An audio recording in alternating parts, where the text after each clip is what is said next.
Benarkah hutang pinjol itu akan dibawa mati dan turun-temurun ke anak cucu kalian? Di sini saya mau bahas buat kalian ya.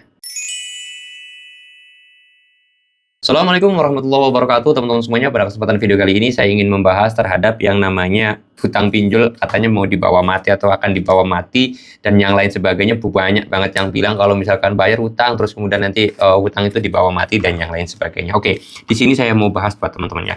Jadi kalau masalah hutang dibawa mati atau enggak, itu jujur saya juga ya wallahu a'lam bishawab lah ya. Karena apa? Saya katakan seperti itu. Kalau masalah perspektif agama itu bukan kapasitas saya untuk membahas. Tetapi kalau masalah kapasitas untuk masalah pinjol, saya sedikit memahami ya. Karena apa? Karena ya saya sendiri selama ini bergelut dengan dunia pinjol cukup lumayan lama, dari kalbe tahun 2021-an.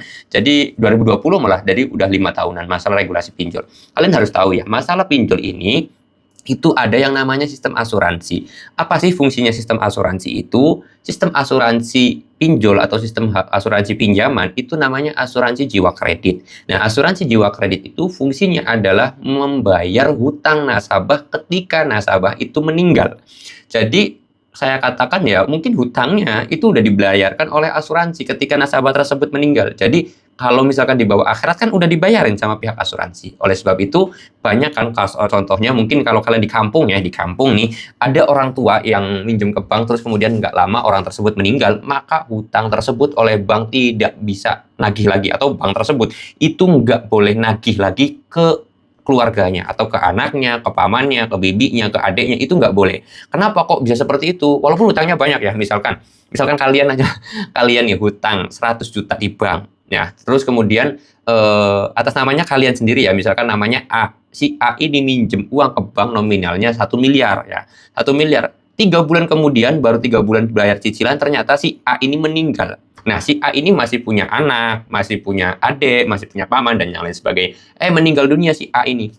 Maka nanti si pihak bank ini nggak boleh nagih hutangnya, walaupun baru 3 kali nyicil kan, hutang 1 miliar baru 3 kali nyicil. Nah, hutangnya bagaimana? Nanti bakal dibayarkan oleh dibayarkan oleh pihak asuransi. Nama asuransinya nama asuransi jiwa kredit. Jadi nanti si kemudian hari pihak bank itu nggak boleh nagih cicilan lagi ke anak si A, ke paman si A, ke adik si A, itu nggak boleh lagi. Nah, begitu pula dengan pinjol. Pinjol juga sekarang itu sudah ada asuransinya. Jadi ketika si nasabah tersebut meninggal dunia, maka pihak pinjol nggak boleh nagih lagi kepada keluarga yang meninggal atau keluarga nasabah tersebut. Kenapa kok seperti itu? Karena hutangnya udah dibayarkan oleh pihak asuransi. Seperti itu ya. Nah, kalau masalah di akhirat, wallahu a'lam bishawab, tapi kemungkinan saya atau keyakinan saya, karena hutang tersebut itu adalah hutang tersebut udah dibayarkan oleh pihak asuransi, maka saya yakin ya di akhirat juga mungkin aman-aman aja. Tapi ya memang kalau misalkan lebih amannya, kita mudah-mudahan dikasih umur panjang, dikasih rezeki yang banyak. Udah gitu aja.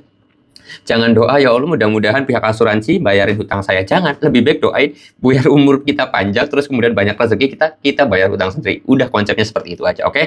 Jadi buat teman-teman semuanya yang kemarin tuh komen-komen hutang dibawa mati, hutang akan dibawa ke anak turunan kalian, itu nggak benar ya teman-teman semuanya, karena sudah ada asuransinya. Memang asuransi di pinjol ini baru ya teman-teman ya, nggak sebelum tahun 2020 itu belum ada. Saya akuin kalau tahun 2020 itu pinjol kalau nggak salah itu belum ada asuransinya, atau OJK belum mewajibkan pinjol itu harus ada asuransi. Tapi kalau bank udah ada seperti itu di tahun 2020 ke bawah lah. Oke, mudah-mudahan video ini bisa menjawab dari pertanyaan kalian. Kalau kalian mau tanya-tanya boleh tinggal tulis aja di kolom komentar. Saya mau tutup dulu videonya dengan kata assalamualaikum warahmatullahi wabarakatuh.